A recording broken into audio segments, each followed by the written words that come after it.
Government shutdown avoided, for now. Why lawmakers believe they can still get a deal done.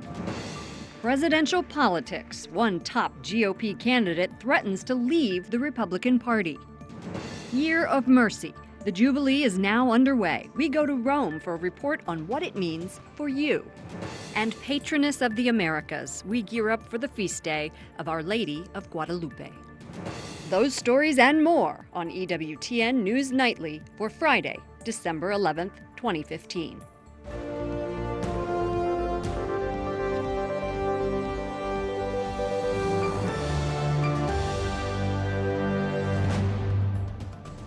Good evening, and thank you for joining us. I'm Lauren Ashburn, in for Brian Patrick.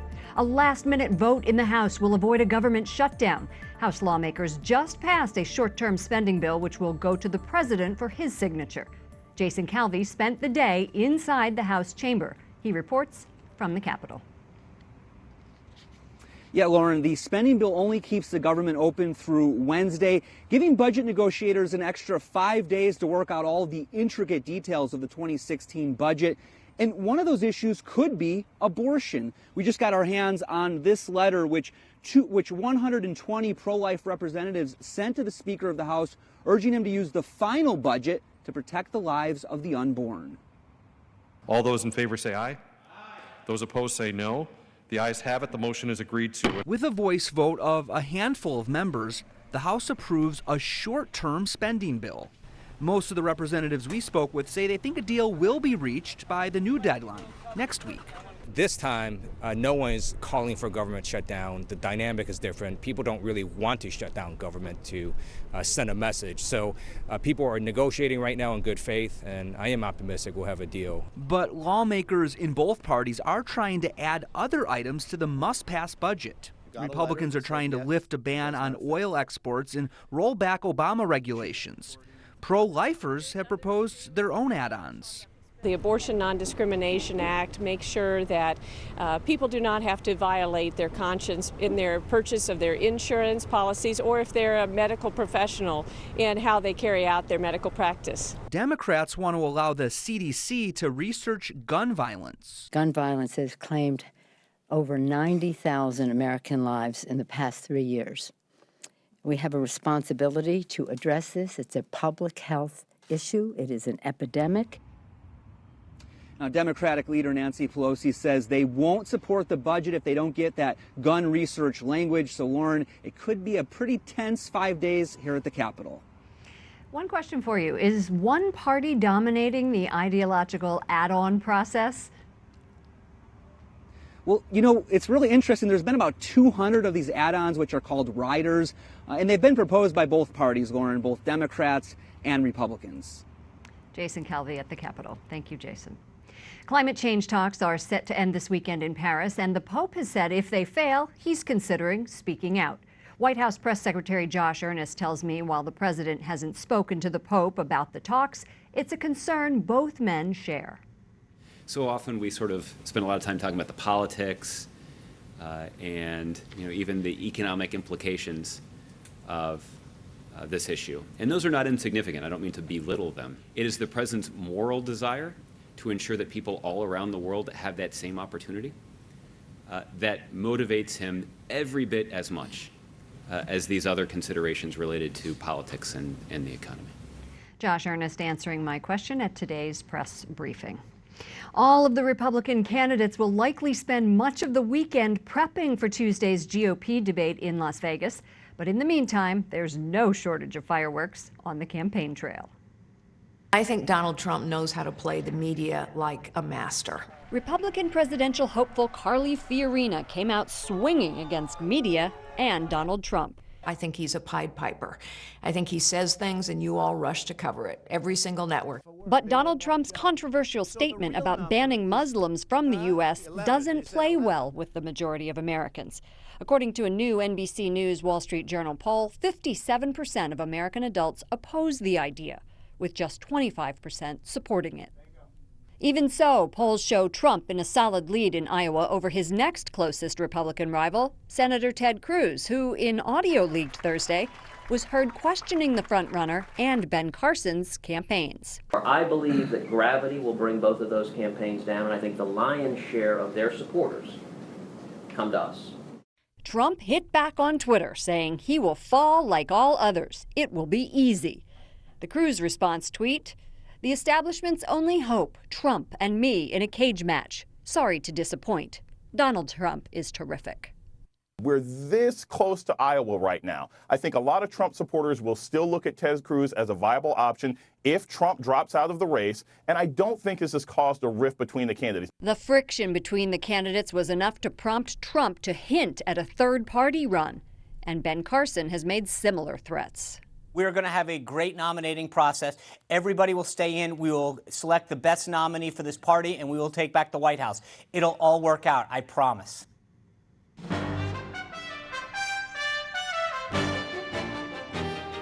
Other stories our EWTN News Nightly team is covering in today's world. The investigation into the San Bernardino mass shooting is shifting to a nearby lake. Dive teams have been searching for items the killers may have ditched the day of the shooting. Wyatt Goolsby joins us with the latest. Wyatt? Lauren, the FBI confirms that the search in San Bernardino is related to that shooting that killed 14 people last week, and the FBI is still investigating what the government knew about the couple who carried out the attack. For the second day, dive teams search a small lake about 3 miles north of the shooting site. We think this search will last for days. It's very possible. They're looking for a missing hard drive. It may link Saeed Farouk and Tashfeen Malik to terror networks. The couple was not on the FBI's radar. Malik entered the U.S. on a fiancé visa from Pakistan last year. This is really, really sad. It's tragic. On Thursday, 27-year-old victim Yvette Velasco was laid to rest. Meanwhile, investigators believe Farouk was connected to a radicalized group in Riverside, California.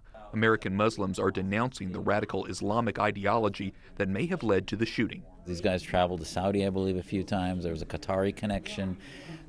Surprise, surprise. Dr. Zuhdi Jasser challenges fellow Muslims to speak out against violence. That's what we need to do, is approach this challenge of extremism in Islam and every faith from a place of both compassion and critical thinking. Asra Nomani, a Muslim journalist and author, cites the church as a good example to follow. The antidote to extremism, faith and reason together. The Catholic Church has gone through so many iterations of critical thinking, and I believe that we are at a moment much like Vatican II and other moments of Catholic history when we had to just think thoughtfully about whether religion was being interpreted in a way that was most effective for the faith and for the people. There have been funeral services today for 2 other victims of the shooting. Lawmakers are questioning FBI officials on whether any red flags may have been missed in the last 2 years. Lauren. Thank you, Wyatt. A dozen refugees from Syria are resettling in Texas, and more are on their way. A federal judge rejected attempts to block the refugees from coming to Texas. Leaders argued that terrorists could pose as Syrian refugees, but the judge called that speculative hearsay. And Pope Francis encourages people to be embraced by God's mercy. Vatican Radio says the Pope's message at Mass yesterday focused on forgiveness, saying you should admit you made a mistake and accept God's love. Ed Penton, Rome correspondent for the National Catholic Register, joins us now. Ed, the Pope launched the Year of Mercy this week on the day of the Feast of the Immaculate Conception. In every diocese, the Church is implementing what they're calling missionaries of mercy. What exactly is that? Well, these are 800 priests who've been selected by their diocese, by their bishops, and by the Vatican to really go out and preach the message of mercy that Pope Francis is giving the world this year, and to take it really to the faithful. And they've been especially chosen, 800 of them, because of their ability to be preachers, good preachers, and also that they are good in the confessional, that they don't make the confessional a torture chamber, as Pope Francis has called it. So he's very much doing that, but they're being chosen, and you will see them because they are, they've been announced, and so if you want to see these special priests and go to confession with them, you can. And the important thing is that they're able to absolve sins which are traditionally reserved to the Holy See, the very serious sins. So they're available to deal with those sins, and very accessible in that sense. And the climate talks outside of Paris are continuing for one more day, and leaders from 180 countries are talking about how to fight climate change. And this week, it was reported Pope Francis may weigh in if there's a stalemate. What are your sources telling you? Yes, this has been said, and it is likely, or certainly very possible, that he might step in because he's very keen that there be some sort of agreement here. The UN Climate Change Conference, they're trying to find a universally binding agreement to keep global temperature rise no higher than 2 degrees Celsius. And this is something that they've been trying very hard to try and push through. And I think the Vatican, and led by the Pope, has been very keen to see this agreement made. He says it could be catastrophic if it isn't made, and that the world is near suicide if it doesn't, and there's a real need to save the planet here. Now, also, as you've been reporting, 5 suspects are on trial for leaking official Vatican documents. What's the status of the trial? Well, that's carrying on. There was a hearing on Monday where they granted the defendants to have a bit more time to prepare their case, and also for one of the defendants to summon Vatican advisors to the Pope, papal advisors like Cardinal Pietro Parolin, the Secretary of State, and they allowed that, and they gave that a concession. So it's continuing. It's been very controversial, as viewers may know, partly because the 2 journalists are being tried for reporting on leaked documents, something which has caused a lot of complaints from media rights groups and media associations around the world. Ed, thank you very much. Thank you. Coming up, Marian Feast Day. It's a magnet for millions of Catholic pilgrims. Why devotion to Our Lady of Guadalupe in Mexico is so strong. And suffering for your faith. We talk to a Catholic living in Iraq about the realities of Christian persecution.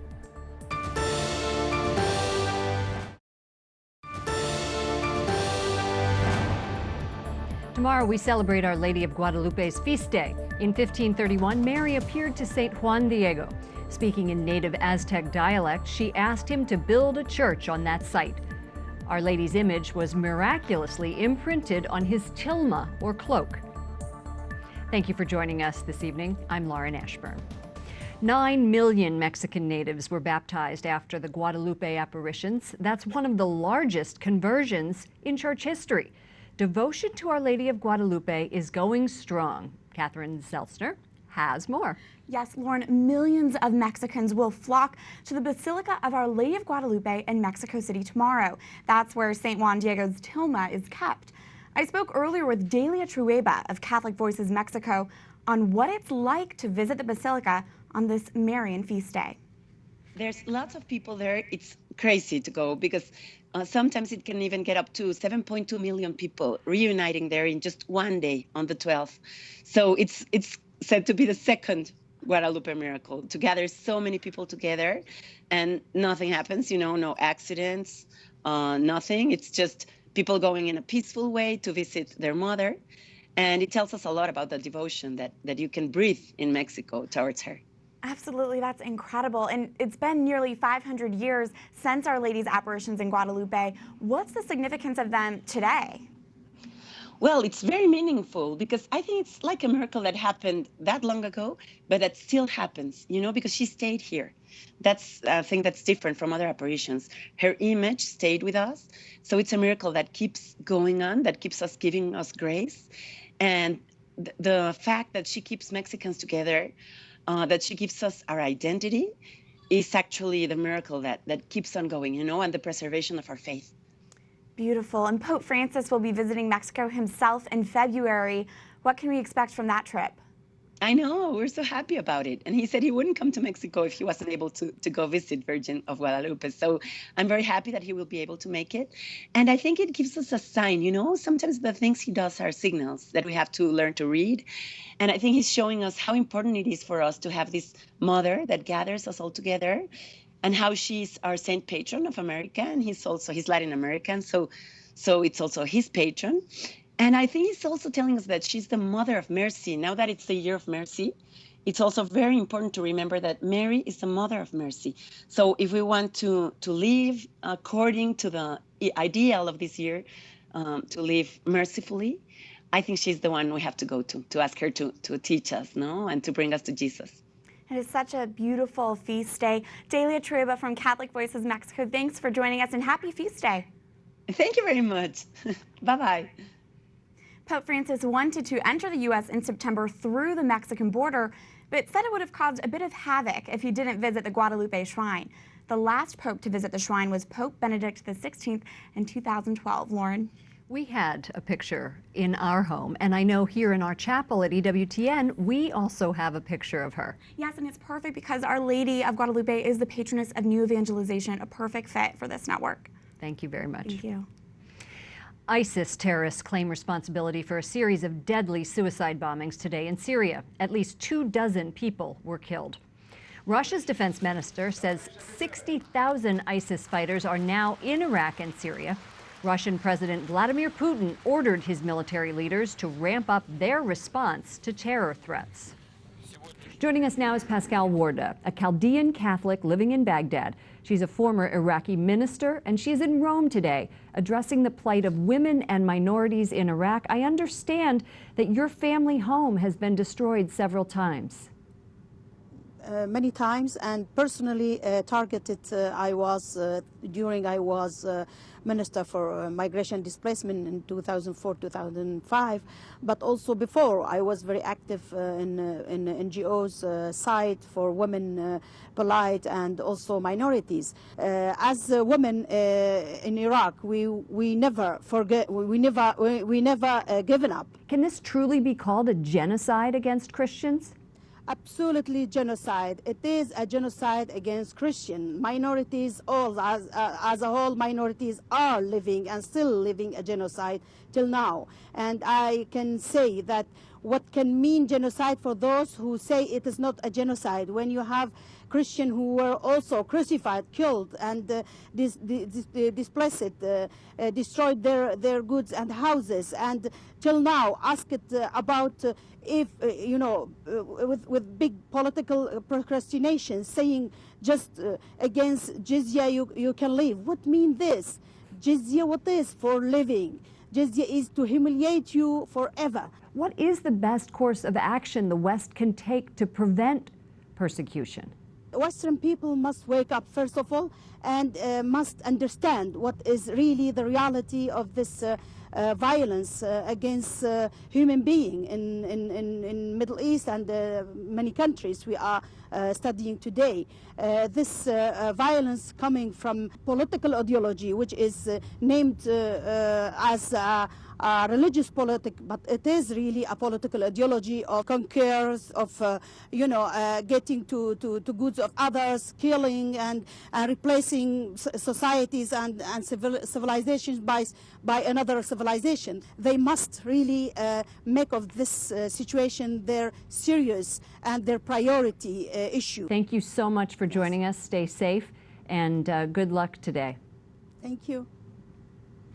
Nuri Kino is founder of A Demand for Action, an advocacy group for Christians in the Middle East, and Helma Adde is co-producer of the documentary Our Last Stand, which focuses on the plight of Christians. Now, Helma, you spent time in Iraq and Syria, embedded. What was that like? Yes, actually, I was in Iraq and Syria this past July with a filmmaker working on the documentary called Our Last Stand, documenting the stories of the persecuted Christians that still live in those countries, the Assyrians, the Christians, and the Syriacs that consider those places home.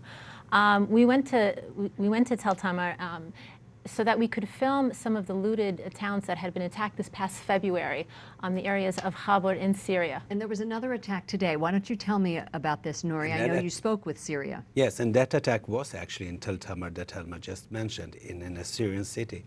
And it's devastating because the terrorists are coming to all our strongholds, and this morning it was 3 car bombs.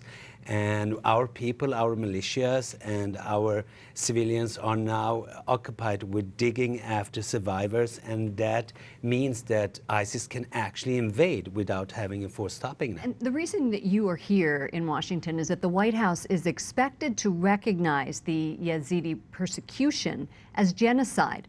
What are you advocating for? Well, we're very happy that the atrocities against the Yazidis hopefully will be recognized as a genocide, but so should also the atrocities against the Syrian, Chaldean, Syriacs and other Christians, because it's equal. And we have gone through the criteria, and it really meets the criteria of the UN Genocide Convention. And we've been talking and speaking to the best scholars in the world and cooperating with organizations like In Defense of Christians here in DC. We've been to the White House, we've been to State Department, Capitol Hill, we met senators, and we hope that the evidence we have that it meets the criteria will change the Obama administration to recognize also our genocide, or the genocide against our people.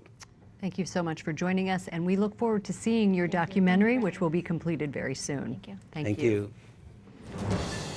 Up next, putting the Year of Mercy into practice, what it means for lay people around the world. And remembering old Blue Eyes. Frank Sinatra was more than a singer, why his stardom is back in the spotlight.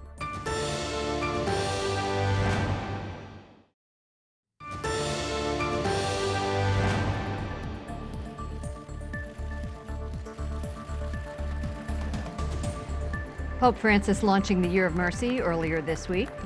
Thank you for joining us this evening. I'm Lauren Ashburn.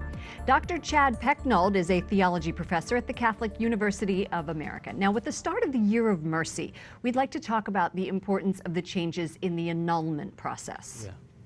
Yeah, the changes in the annulment process have been instituted to coincide with the Year of Mercy, and in some ways are integral to the Year of Mercy. The Pope has instituted the Miti Iudex, which essentially abbreviated the process. So now we have something called a short form, which a bishop can decide, and a shortening also of the tribunal process, in which we have a single conforming sentence and not two. Why is this important? Yeah, this is integral to the mission to expand access to the Church's mercy. The Church's costly grace should be accessible to all people.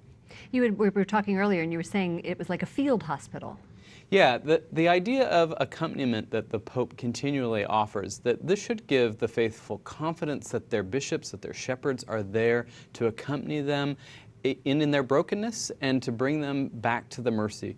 Jesus Christ is the face of the mercy of God, Pope Francis tells us. And does any of this give you pause? There are many criticisms of this reform. I think there were a lot of criticisms, some of which we've already talked about on this show, that many commentators remarked this was dangerous, there could be abuses, but I think you can't legislate against abuses. What you can do is move forward in hopes that good bishops will use prudence to make good judgment and to support their tribunals, support their canon lawyers who are making good decisions on their behalf. Dr. Chad Pecknold, thank you so much for joining us this evening. Tomorrow, America celebrates a cultural icon. He's a man who reportedly struggled with his faith, but ended his life as a practicing Catholic. Throughout his storied career, singer and superstar, Frank Sinatra did it his way.